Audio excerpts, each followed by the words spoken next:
अशोकनगर प्रशासन द्वारा आगामी धनतेरस और दीपावली तक अशोकनगर जिले के शहर के जो बड़े व्यस्ततम मार्ग हैं या अंदर के मार्केट हैं उनमें एक नई व्यवस्था करी जा रही है। पूरे के पूरे इलाके को नो व्हीकल जोन के तौर पर 2-3 दिन के लिए रखा जाएगा धनतेरस से लेकर दीपावली तक, और ये नया प्रयोग करने जा रही है अशोकनगर पुलिस। हम इस समय अशोकनगर के उसी सराफा और मेन जो बजरिया उसके आसपास खड़े हैं। पीछे आप देख सकते हैं कि आज त्यौहार का दिन नहीं है, मगर इसके बाद भी आप यहाँ से वहाँ तक जितना भी देखोगे इस पूरी की पूरी गली में ये मोटरसाइकिल इसी तरह से अव्यवस्थित रूप से बहती हैं। और जब त्यौहार होता है और बहुत ज़्यादा भीड़ इस समय होती है तो इन गलियों में से निकलना मुश्किल होता है। तो बहुत सकरी गलियाँ और ये पूरा बड़ा इलाका है जिसमें पूरा सराफा लगता है, कपड़े और बर्तन की बड़ी दुकानें होती हैं और भी कई जो ज़रूरी चीज़ें होती हैं वो होती हैं। और त्यौहार के समय इन गलियों से निकलना मुश्किल होता है पैदल। ऐसे में लोग इनमें मोटरसाइकिल और अपने वाहन लेकर आते हैं तो स्थिति बहुत ख़राब होती है। पुलिस एक प्रयोग के तौर पर इस बार ये कर रही है कि इस पूरे इलाके को नो व्हीकल जोन घोषित करने वाली है।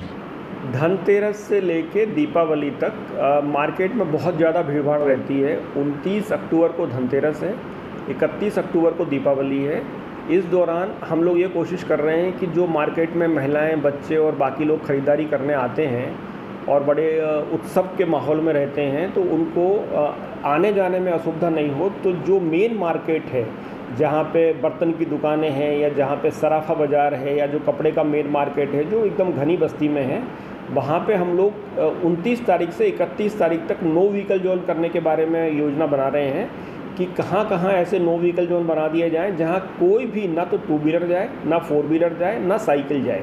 केवल पैदल जो लोग हैं वो वहाँ पे जाएं ताकि उनको ख़रीदारी करने में कोई असुविधा ना हो। और इस तरह का प्रयोग हम लोग ना सिर्फ अशोकनगर में करेंगे बल्कि जो बड़े कस्बे हैं जैसे चंदेरी है, मुगावली है, ईसागढ़ है, इनमें भी करने की योजना बना रहे हैं।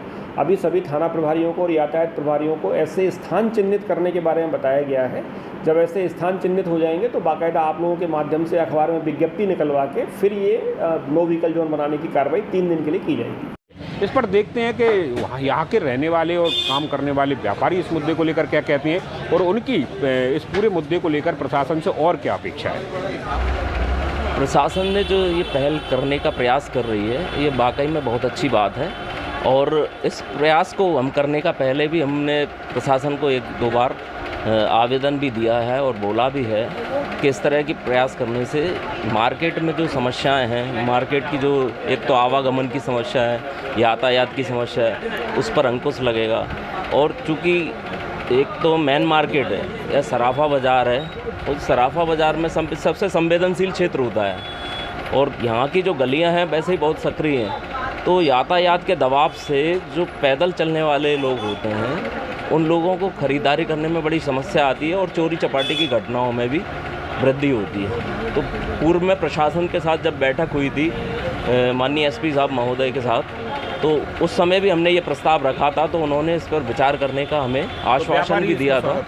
तो व्यापारी इस चीज़ का स्वागत करेंगे। और चूँकि मैं ये मानता हूँ कि केवल यही नहीं, ये धीरे धीरे जहाँ भी संवेदनशील क्षेत्र है, मुख्य व्यापारिक केंद्र है, तो सभी जगह अगर इस तरह की व्यवस्थाएं अगर अपन आवागमन की करेंगे तो इसका एक बहुत अच्छा प्रभाव और परिणाम अपने को सामने आएगा। एक बहुत दिनों से जो एक समस्या है इस नगर की कि दीपावली पर्व पर मेन बाज़ार में कपड़ा बाज़ार है, यहाँ सराफा बाज़ार है, उस मार्केट में सड़क कम होने के कारण से यातायात अगर उसमें से निकलेगा तो परेशानी बहुत हो जाती है यात्रियों को और सामान दुकानदारों को। इसलिए ये इस पहल की मैं सराहना करता हूँ, बहुत बहुत बधाई देता हूँ।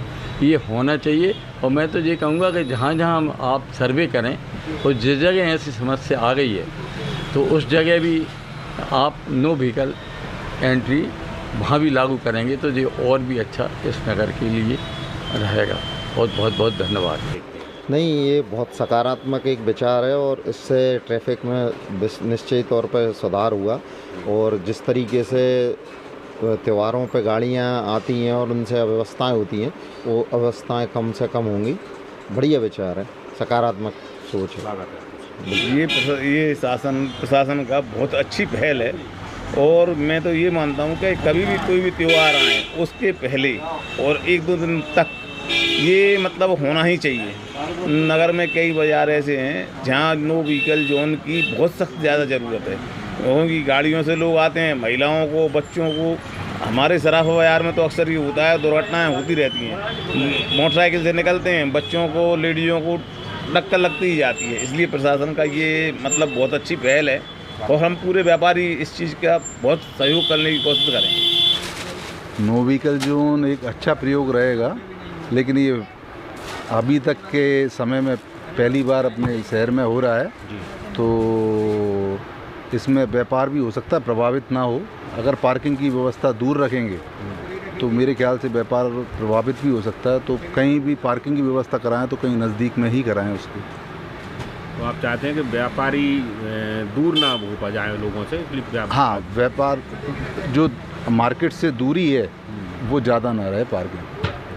अशोकनगर पुलिस अधीक्षक विनीत जैन ने जो नए प्रयोग को लेकर बात की थी कि यातायात का दबाव कम करने के लिए धनतेरस से दीपावली तक अशोकनगर शहर के व्यस्ततम मार्गों को या व्यस्ततम बाजारों को नो व्हीकल जोन किया जाएगा, उसको लेकर ज़्यादातर व्यापारियों ने सहमति दी है। साथ ही उस प्रस्ताव का स्वागत भी किया है। साथ ही कुछ व्यापारियों ने इसको लेकर अपनी चिंताएं भी जाहिर की हैं और उसमें सिर्फ एक बड़ी चिंता पार्किंग को लेकर है, ताकि व्यापार प्रभावित ना हो, वो आसपास की जानी है। मगर जिस स्थान पर हम खड़े हैं गांधी पार्क, उसको लेकर अभी तक करीब एक दशक के दौरान हर बार व्यापार और दूसरी चीज़ों को लेकर बात होती रहती है, मगर इस पूरे इलाके को त्योहार के समय भीड़ भाड़ वाले होने से और अव्यवस्थित होने से नहीं बचाया जा सकता।